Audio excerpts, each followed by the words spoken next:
Radionica Hour of Code Classroom Escape u okviru projekta Reconnect Science with the Blue Society Blue Connect održana je 13.12.2024. godine u osnovnoj školi Veli Vrh Pula. Projekt je proveden u učionici informatike gdje su učenici 5. razreda na nastavi informatike iz domene računalno razmišljanje i programiranje imali osmišljene aktivnosti kroz igre, te su dekodiranjem dobivenih šifri morali doći do rješenja. Učenici su bili podijeljeni u 3 skupine.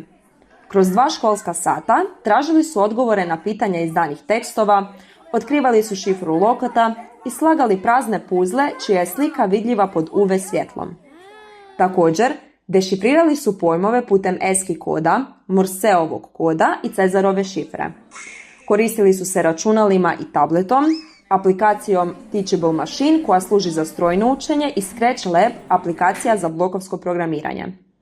Svi su učenici trebali surađivati kao grupa kako bi uspješno riješili zadatke. Učenici koji su uspješno sudjelovali i riješili sve zadatke nagrađeni su slatkišem.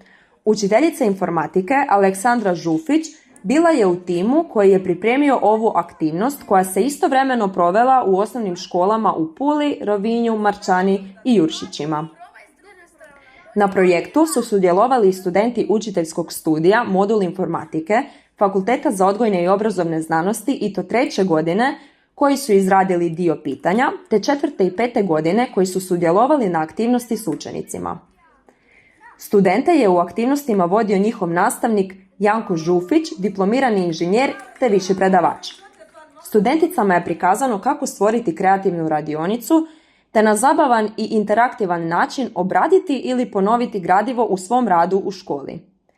Cilj navedenog programa je približiti znanost i istraživački rad mladima kroz razna predavanja, izložbe i radionice.